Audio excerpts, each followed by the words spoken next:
Ladies and gentlemen, with a little bit more reading on that 1 year chronological Bible. Bottom line is, I'm trying to play catch up. Here today is the 11th, and I've just started, and it's a daily read. And that makes it more of a challenge to try to get it done in one day. Not that we have to do it all in one day, we can read as much as we want. But I'm going to. Hello there, Darth Gouda. Good to see you, my friend. I trust you got some rest. I know that you've been fighting that sleep monster sometimes there. And anyhow, I just thought I'd ask you how the rest is going. Good? You got good vibes going? I'm glad to hear it. I got a book here, the 1 year chronological Bible. And I decided, as much as I like to talk and blah, blah, blah, I did the weather, we see the weather going across the United States. California's getting kicked in the short and curlies for sure. And they're going to continue to get the short and curly kick for the next foreseeable future. A tremendous number of low pressure waves are spinning off the Aleutian Low. They don't really have much to block them, so they're going to continue to get the water they so desperately need. Unfortunately, they didn't need it all in 1 week.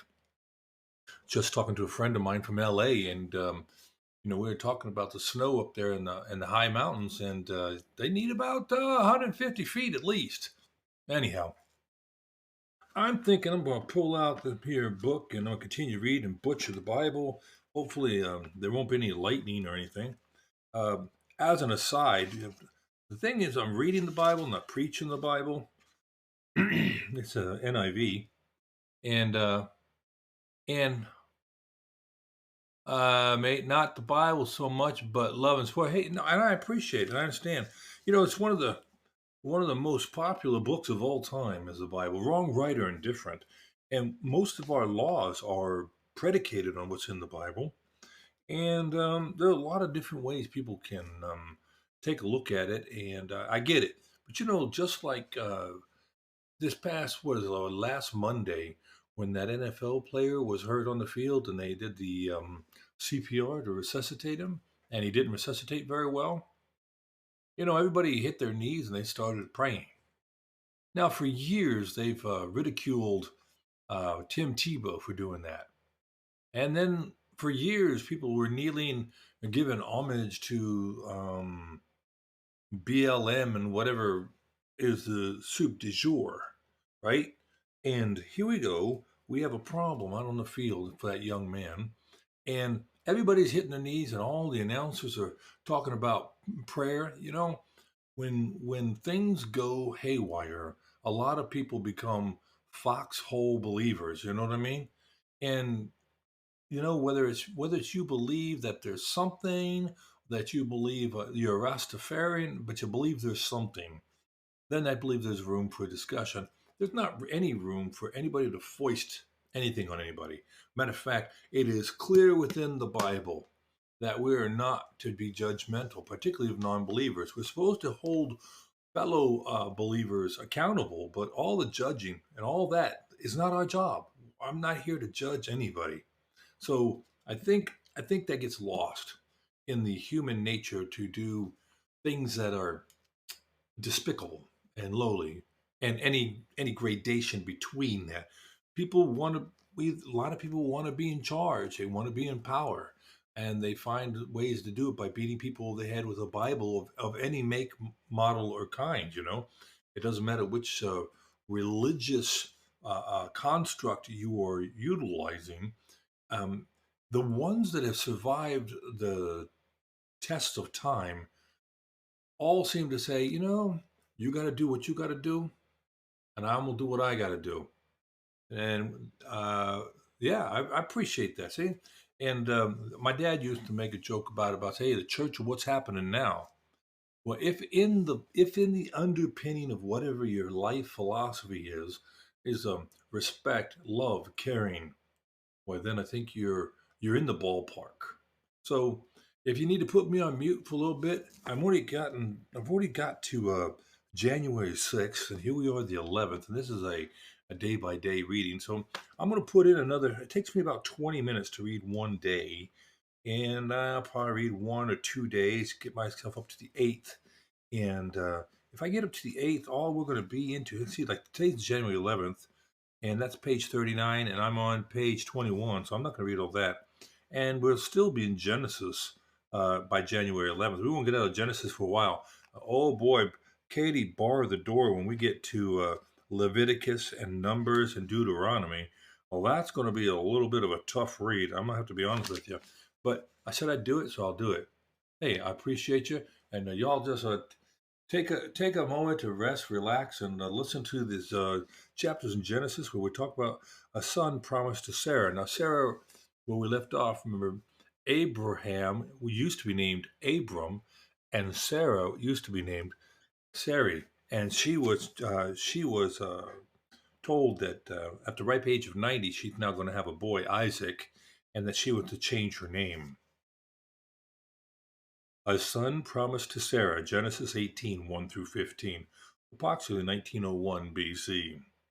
The Lord appeared to Abraham near the great trees of Mamre while he was sitting at the entrance to his tent in the heat of the day. Abraham looked up and saw 3 men standing nearby. When he saw them, he hurried from the entrance of his tent to meet them and bowed low to the ground. He said, "If I have found favor in your eyes, my lord, do not pass your servant by. Let a little water be brought, and then you may all wash your feet and rest under this tree. Let me get you something to eat, so that you can be refreshed, and then go on your way. Now that you have come, and now that you have come to your servant." "Very well," they answered. "Do as you say." So Abraham hurried into the tent to Sarah.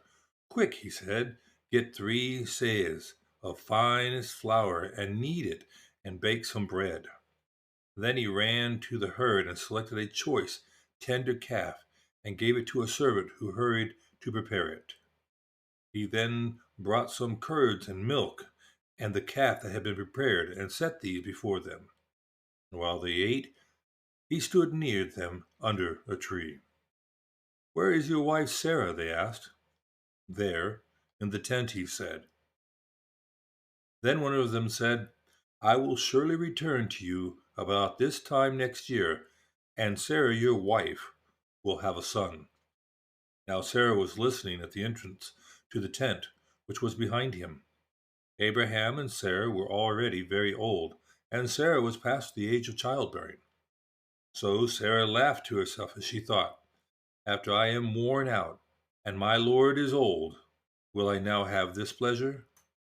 Then the Lord said to Abraham, "Why did Sarah laugh and say, 'Will I really have a child now that I am old?'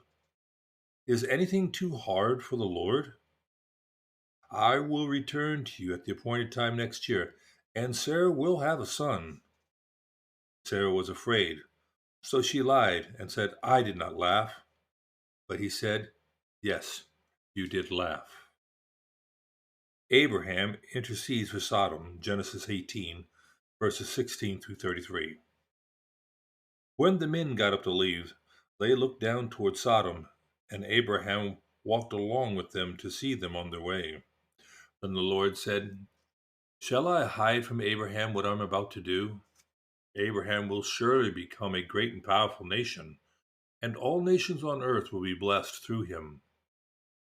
For I have chosen him so that he will direct his children and his household after him to keep the way of the Lord by doing what is right and just, so that the Lord will bring about for Abraham what he has promised him." Then the Lord said, "The outcry against Sodom and Gomorrah is so great, and their sin so grievous, that I will go down, and I will see what they have done is as bad as the outcry that has reached me. If not, I will know." The men turned away and went toward Sodom, but Abraham remained standing before the Lord. Then Abraham approached him and said, "Will you sweep away the righteous with the wicked?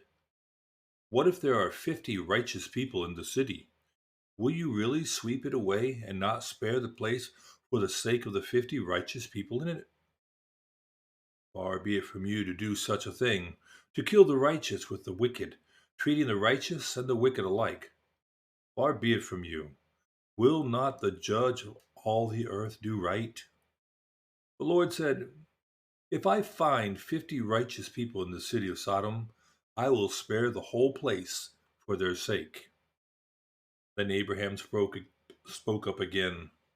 Now that I have been so bold to speak to the Lord, though I am not but dust and ashes, what if the number of the righteous is 5 less than 50? Will you destroy the whole city for the lack of 5 people? If I find 45 people there, he said, I will not destroy it. Once again he spoke to him, what if only 40 are found there? He said, for the sake of 40, I will not do it. Then he said, may the Lord not be angry, but let me speak. What if only 30 can be found there? He answered, I will not do it if I find 30 there. Abraham said, now that I've been so bold as to speak to the Lord, what if only 20 can be found there? He said, for the sake of 20, I will not destroy it. Then he said, may the Lord not be angry, but let me speak just once more. What if only 10 can be found there? He answered, for the sake of 10, I will not destroy it. When the Lord had finished speaking with Abraham, he left, and Abraham returned home. Sodom and Gomorrah destroyed. Genesis 19, 1 through 29. The two angels arrived at Sodom in the morning, and Lot was sitting in the gateway of the city. When he saw them, he got up to meet them and bowed down with his face to the ground. My lords, he said, please turn aside to your servant's house. You can wash your feet and spend the night, and then go on your way early in the morning. No, they answered, we will spend the night in the square. But he insisted so strongly that they did go with him and entered his house. He prepared a meal for them, baking bread without yeast, and they ate. Before they had gone to bed, all the men from every part of the city of Sodom, both the young and the old, surrounded the house. They called to Lot, where are the men who came with you tonight? Bring them out to us, so that we can have sex with them. Lot went outside to meet them and shut the door behind him and said, no, my friends, don't do this wicked thing. Look, I have 2 daughters who have never slept with a man. Let me bring them out to you, and you can do what you like with them. But don't do anything with these men. They have come under the protection of my roof. Get out of our way, they replied. This fellow came here as a foreigner, and now he wants to play the judge. We'll treat you worse than them. They kept bringing pressure on Lot and moved forward to break down the door. But the men inside reached out and pulled Lot back into the house and shut the door. Then they struck the men who were at the door of the house, young and old, with blindness, so they could not find the door. The 2 men said to Lot, do you have anyone else here? Sons-in-law, sons or daughters, or anyone else in the city who belongs to you?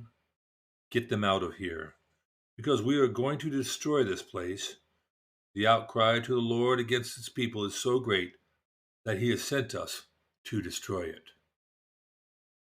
So Lot went out and he spoke to his sons-in-law who were pledged to marry his daughters. He said, hurry and get out of this place, because the Lord is about to destroy the city. But his sons-in-law thought he was joking. With the coming of dawn, the angel urged Lot, saying, hurry, take your wife and your 2 daughters who are here, or you will be swept away when the city is punished. When he hesitated, the men grasped his hand and the hands of his wife and of his 2 daughters and led them to safety out of the city. For the Lord was merciful to them. As soon as they had brought them out, one of them said, flee for your lives. Don't look back, and don't stop anywhere in the plain. Flee to the mountains, or you will be swept away. But Lot said to them, no, my lords, please. Your servant has found favor in your eyes, and you have shown great kindness to me in sparing my life. But I can't flee to the mountains. This disaster will overtake me, and I'll die. Look, here is a town near enough to run to, and it is small. Let me flee to it. It is very small, isn't it? Then my life will be spared. He said to them, very well, I will grant this request to you. I will not overthrow the town you speak of, but flee there quickly, because I cannot do anything until you reach it. And that is why the town is called Zor. By the time Lot reached Zor, the sun had risen over the land. Then the Lord rained down burning sulfur on Sodom and Gomorrah from the Lord out of the heavens. Thus he overthrew those cities and the entire plain, destroying all those living in the cities and also all the vegetation in the land. But Lot's life looked back, and she became a pillar of salt. Early the next morning, Abraham got up and returned to the place where he had stood before the Lord.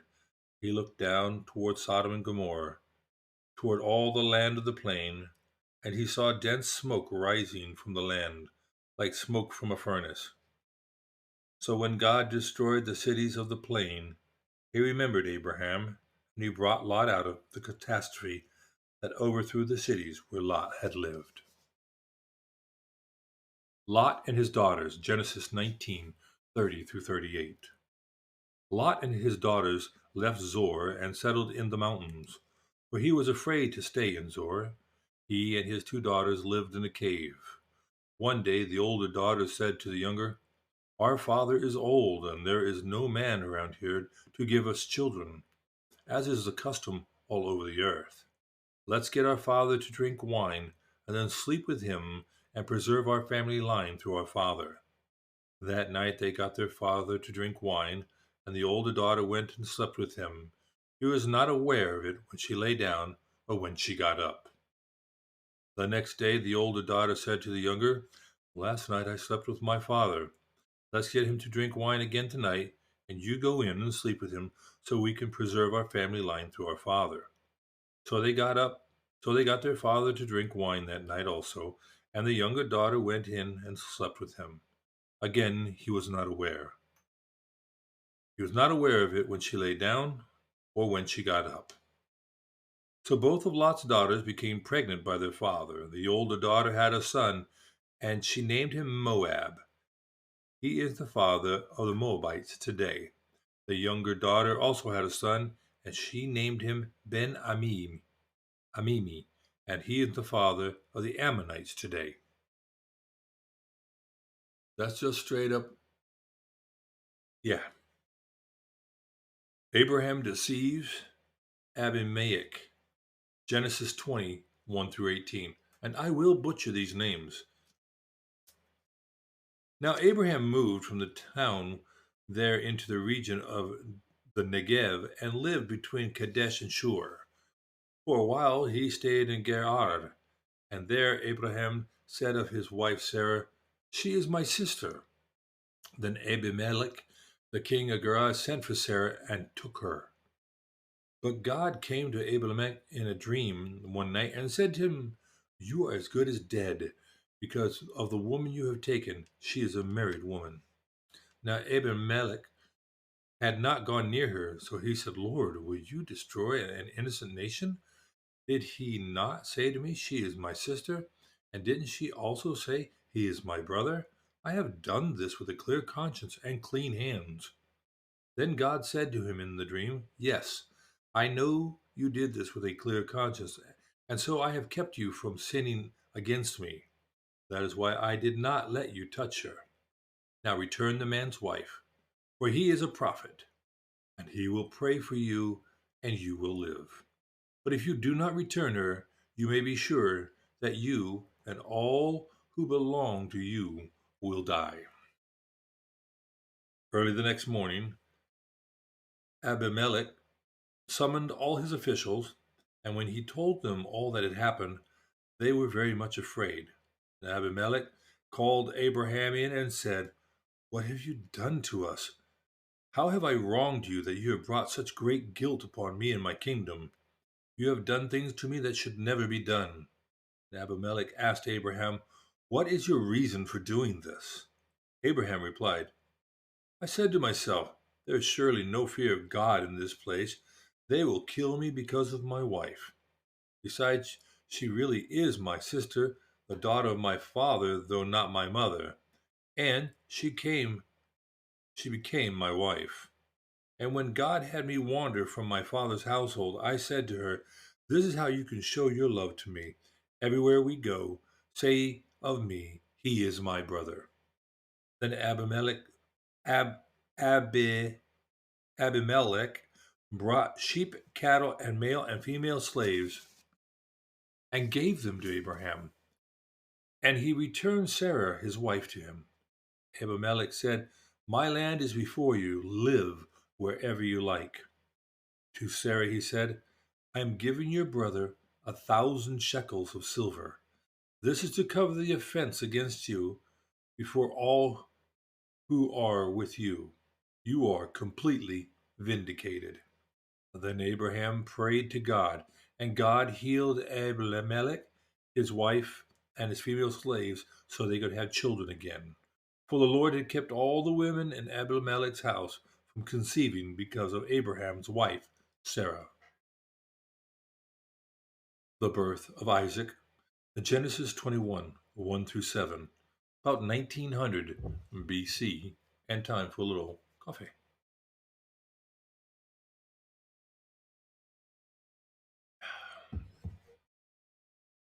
Now the Lord was gracious to Sarah, as he had said, and the Lord did for Sarah what he had promised. Sarah became pregnant and bore a son to Abraham in his old age, and at the very time God had promised him. Abraham gave the name Isaac to the son Sarah bore him. When his son Isaac was 8 days old, Abraham circumcised him as God commanded him. Abraham was 100 years old when his son Isaac was born to him. Sarah said, God has brought me laughter, and everyone who hears about this will laugh with me. And she added, who would have said to Abraham that Sarah would nurse children? Yet I have borne him a son in his old age. That was day 6. We're going to go ahead and go for day 7 here. January 7th, Hagar and Ishmael sent away. Genesis 21, 8 through 21, approximately 1896 BC. The child grew and was weaned, and on the day Isaac was weaned, Abraham held a great feast. But Sarah saw that the son whom Hagar the Egyptian had borne to Abraham was mocking, and she said to Abraham, get rid of that slave woman and her son, for that woman's son will never share in the inheritance with my son Isaac. The matter distressed Abraham greatly because it concerned his son. But God said to him, do not be so distressed about the boy and your slave woman. Listen to whatever Sarah tells you, because it is through Isaac that your offspring will be reckoned. I will make the son of the slave into a nation also, because he is your offspring. Early the next morning, Abraham took some food and a skin of water and gave them to Hagar. He set them on her shoulders, and then sent her off with the boy. She went on her way and wandered in the desert of Beersheba. When the water and skin was gone, she put the boy under one of the bushes. Then she went off and sat down without a bow shot away, about a bow shot away, for she thought, I cannot watch my boy die. And as she sat there, she began to sob. God heard the boy crying, and the angel of God called to Hagar from heaven and said to her, what is the matter, Hagar? Do not be afraid. God has heard the boy crying as he lies there. Lift the boy up and take him by the hand, for I make him into a great nation. Then God opened her eyes, and she saw a well of water. So she went and filled the skin with water and gave the boy a drink. God was with the boy as he grew. He lived in the desert and became an archer. While he was living in the desert of Paran, his mother got a wife for him from Egypt. A treaty with Abimelech, Abimelech, Genesis 21. At the time, Abimelech and Phicol, the commander of his forces, said to Abraham, God is with you in everything you do. Now swear to me here before God that you will not deal falsely with me or my children or my descendants. Show me and the country where you now reside as a foreigner the same kindness I have shown to you. And Abraham said, I swear it. Then Abraham complained to Abimelech about the well of water that Abimelech's servants had seized. But Abimelech said, I don't know who has done this. You did not tell me, and I heard about it only today. So Abraham brought sheep and cattle and gave them to Abimelech, and to the two men made a treaty. Abraham set apart 7 ewe lambs from the flock. And Abimelech asked Abraham, what is the meaning of these 7 ewe lambs you have set apart by themselves? And he replied, accept these 7 lambs from my hand as witness that I dug this well. So that place was called Beersheba, because the two men swore an oath there. After the treaty had been made at Beersheba, Abimelech and Phicol, the commander of his force, returned to the land of the Philistines. Abraham planted a tamarisk tree in Beersheba, and there he called out the name of the Lord, the eternal God. And Abraham stayed in the land of the Philistines for a long time. Abraham's obedience tested in Genesis 22 1 through 24. Sometime later, God tested Abraham. He said to him, Abraham, here I am, he replied. Then God said, take your son, your only son, whom you love, Isaac, and go to the region of the Moriah and sacrifice him there as a burnt offering on the mountain I will show you. Early the next morning, Abraham got up and loaded his donkey. He took with him 2 of his servants and his son Isaac. When he had cut enough wood for the burnt offering, he set out for the place God had told him about. On the third day, Abraham looked up and saw the place in the distance. He said to his servants, stay here with the donkey, while I and the boy go over there. We will worship, and then we will come back to you. Abraham took the wood for the burnt offering and placed it on his son, Isaac, and he himself carried the fire and the knife. As the two of them went on together, Isaac spoke up and said to his father Abraham, Father. Yes, my son, Abraham replied. The fire and the wood are here, Isaac said, but where is the lamb for the burnt offering? Abraham answered, God himself will provide the lamb for the burnt offering, my son. And the two of them went on together. When they reached the place God had told him about, Abraham built an altar there and arranged the wood on it. He bound his son Isaac and laid him on the altar on top of the wood. Then he reached out his hand, took the knife to slay his son. But the angel of the Lord called out to him from heaven, Abraham, Abraham. Here I am, he replied. Do not lay a hand on the boy, he said. Do not do anything to him. Now I know that you fear God, because you have not withheld from me your son, your only son. Abraham looked up, and there was in the thicket he saw a ram, caught by its horns. He went over and took the ram, and he sacrificed it as a burnt offering instead of his son. So Abraham called the place, The Lord will provide. And to this day it is said, On the mountain of the Lord it will be provided. The angel of the Lord called to Abraham from heaven a second time and said, I swear by myself, declares the Lord, that because you have done this and have not withheld your son, your only son, I will surely bless you and make your descendants as numerous as the stars in the sky and the sand on the seashore. Your descendants will take possession of the cities of their enemies, and through your offspring all nations of earth will be blessed, because you have obeyed me." Then Abraham returned to his servants, and they set off together for Beersheba. And Abraham stayed in Beersheba. Some time later, Abraham was told, "Milcah is also a mother. She has borne sons to your brother Nahor. Uz the firstborn, Buz his brother, Kemuel the father of Aram, Kesed, Hazo, Pildash, Jidlaph, and Bethuel. Bethuel became the father of Rebekah. Milcah bore those 8 sons to Abraham's brother Nahor. His concubine, whose name was Reumah, also had sons Teba, Gam, and Tahash and Maacah, a fertile group. The burial of Sarah. Genesis 23 1 through 20.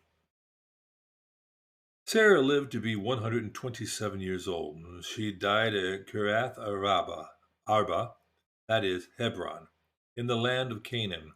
And Abraham went to mourn for Sarah and to weep over her. Then Abraham rose from beside his dead wife, and he spoke to the Hittites. He said, "I am a foreigner and a stranger among you. Sell me some property for the burial site here, so I can bury my dead." The Hittite replied to Abraham, "Sir, listen to us. You are a mighty prince among us. Bury your dead in the choicest of our tombs.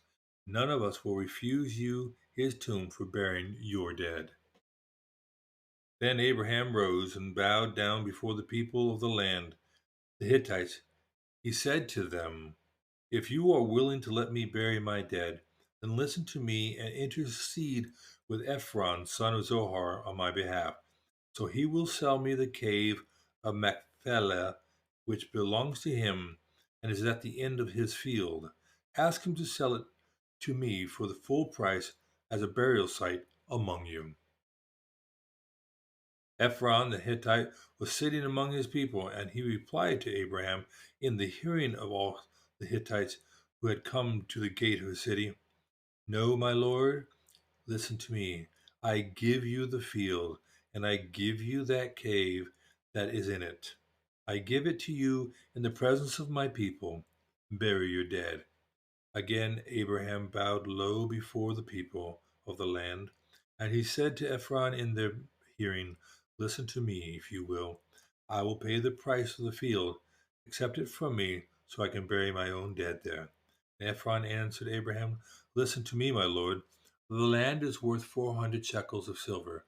But what is that between you and me? Bury your dead." And Abraham agreed to Ephron's terms and weighed out for him the price he had named in the hearing of the Hittites, 400 shekels of silver, according to the weight current among the merchants.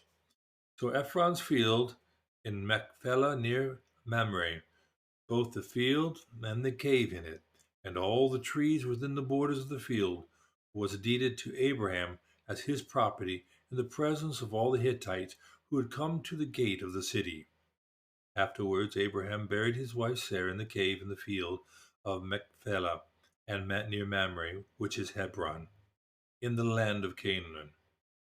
So the field and the cave in it were deeded to Abraham by the Hittites as a burial site. The death of Terah, Genesis 11:32. Terah lived 205 years, and he died in Haran. Isaac marries Rebekah, 1860 BC.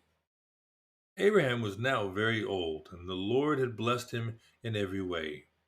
He said to the senior servant in his household, the one in charge of all that he had, "Put your hand under my thigh. I want you to swear by the Lord, by the God of heaven and the God of earth, that you will not get a wife for my son from the daughters of the Canaanites, among whom I am living, who will go to my country and my own relatives and get a wife for my son Isaac." The servant asked him, "What if the woman is unwilling to come back with me to this land? Shall I then take your son back to the country you came from?" "Make sure that you do not take my son back there," Abraham said. The Lord, the God of heaven, who brought me out of my father's household and to my native land, and who spoke to me and promised me on oath, saying, to your offspring I will give this land. He will send his angel before you, so that you can get a wife for my son from there. If the woman is unwilling to come back with you, then you will be released from this oath of mine. Only do not take my son back there. So the servant put his hand under the thigh of his master Abraham and swore an oath to him concerning this matter. Then the servant left, taking with him 10 of his master's camels, loaded with all kinds of goods from his master. He set out for Aram Naharaim and made his way to the town of Nahor. He had the camels kneel down before the well outside the town. It was toward evening, the time the women go out to draw water. Then he prayed, Lord, God of my master Abraham, make me successful today, and show kindness to my master Abraham. See, I am standing beside this spring, and the daughters of the townspeople are coming out to draw water. May it be that when I say to a young woman, please let down your jar that I may have a drink, and she says, drink, and I'll water your camels too. Let her be the one you have chosen for your servant Isaac. By this I will know that you have shown kindness to my master. Before he had finished praying, Rebekah came out with her jar on her shoulder.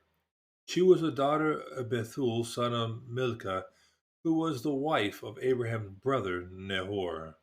The woman was very beautiful, a virgin. No man had ever slept with her. She went down to the spring, filled her jar, and came up again. The servant hurried to meet her and said, please give me a little water from your jar. Drink, my lord, she said, and quickly lowered the jar to her hands and gave him a drink. After she had given him a drink, she said, I'll draw water for your camels, too, until they have had enough to drink.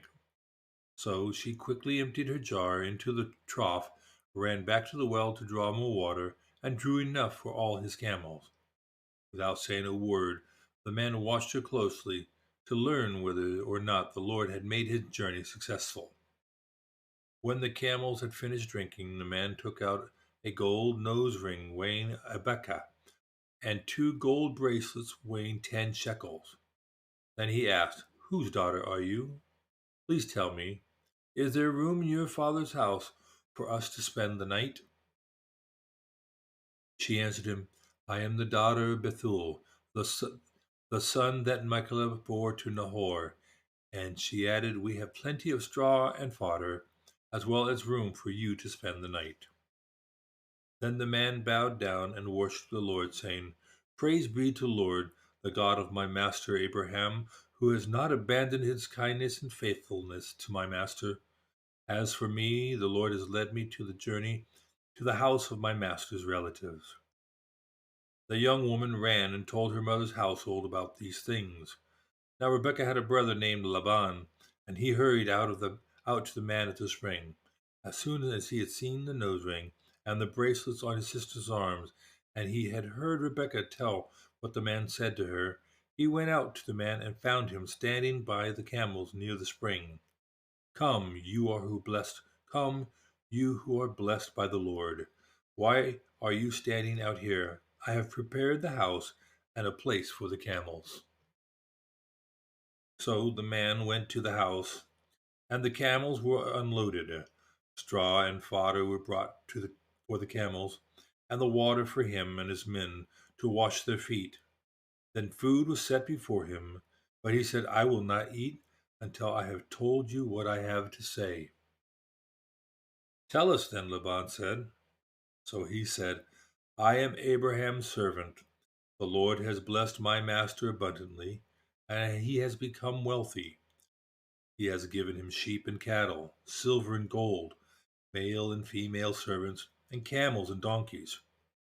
My master's wife, Sarah, has borne him a son in her old age, and he has given him everything he owns. And my master made me swear an oath, and said, you must not get a wife for my son from the daughters of the Canaanites, in whose land I live, but to go to my families and to my own clan, and to get a wife for my son. Then I asked my master, what if the woman will not come back with me? He replied, the Lord, before whom I have walked faithfully, will send his angel with you and make your journey a success, so that you can get a wife for my son from his own clan and from my father's family. You will be released from it and from my oath when you go to my clan. They refuse to give her to you, then you will be released from my oath. When I came to the spring today, I said, Lord, God of my master Abraham, if you will please grant success to the journey on which I have come. I see, I am standing beside the spring.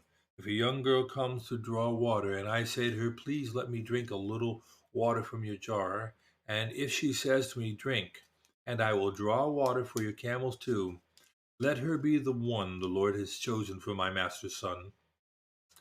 Before I finished praying in my heart, Rebecca came out with her jar on her shoulder. She went down to the spring and drew water, and I said to her, please give me a drink. She quickly lowered the jar from her shoulder and said, drink, and I'll water your camels too. So I drank, and she watered the camels also. I asked her, whose daughter are you? And she said, the daughter of Bethuel, the son of Nahor, from whom the Milcah bore to him. Then I put the ring in her nose and the bracelets on her arms, and I bowed down and worshipped the Lord.